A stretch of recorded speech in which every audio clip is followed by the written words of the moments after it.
Step closer. It's time for terror and tales. The Midnight Caller.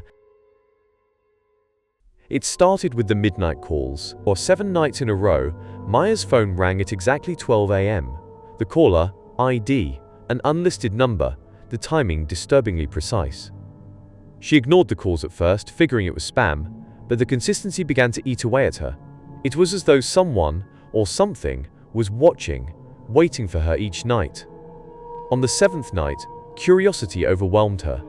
She picked up. A faint voice spoke through the static, fragmented and desperate, but before she could make out any details, the call ended abruptly. Shaken, she tried to shrug it off as a prank. The next morning, she recounted the strange experience to her friends, who just laughed and joked that she had a ghostly admirer. They were all excited for the trip, a weekend getaway to an isolated cabin they'd rented deep in the woods, where they could escape the noise of the city. But as they drove into the forest, she couldn't shake the feeling that something was wrong, that they were being drawn into a place they weren't meant to be. The cabin was as rustic as the pictures had shown: creaky wood, sagging roof, surrounded by towering trees that seemed to breathe around them. She felt an unnameable weight in the air, something thick and heavy that seemed to press down on them as they unpacked. But her friends were too busy joking and exploring to notice. They decided to go for a hike, and that's when they stumbled upon the old house. It was nestled deep within the forest, barely visible beneath layers of overgrown vines and moss. Its windows were broken, the door hanging from its frame, almost as if it were a mouth stretched open in silent warning. Everything in her told her to stay back, but her friends had already wandered inside, laughing and taking pictures of the strange symbols scrawled on the walls. The abandoned belongings scattered through the dust. On a table in one corner of the house, she noticed a knife.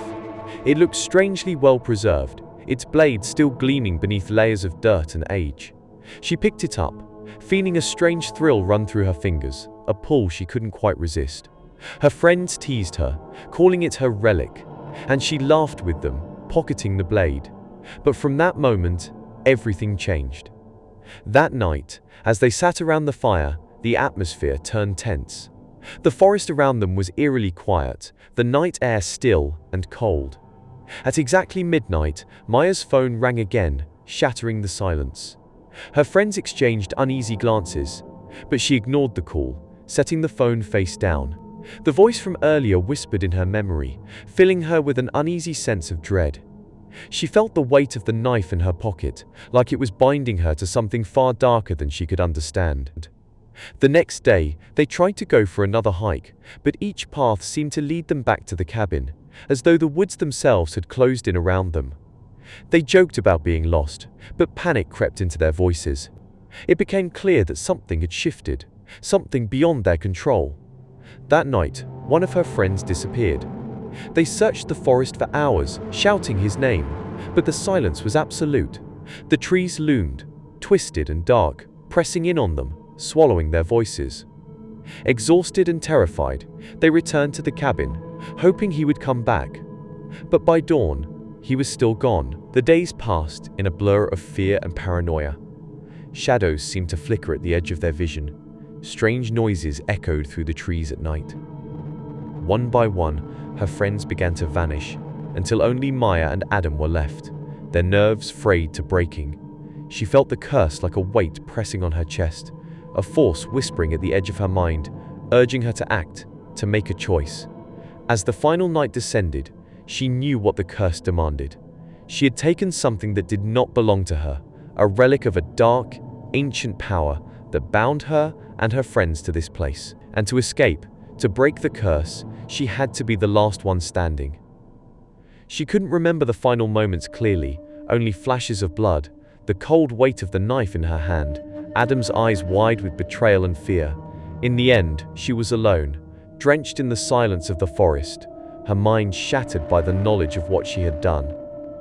At dawn, she stumbled through the trees, hollow and numb, barely aware of her own steps.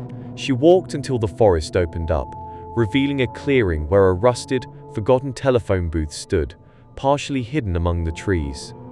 It looked out of place, abandoned and eerie, its glass cracked, vines winding up its sides. Born by some dark instinct, she stepped inside and picked up the receiver.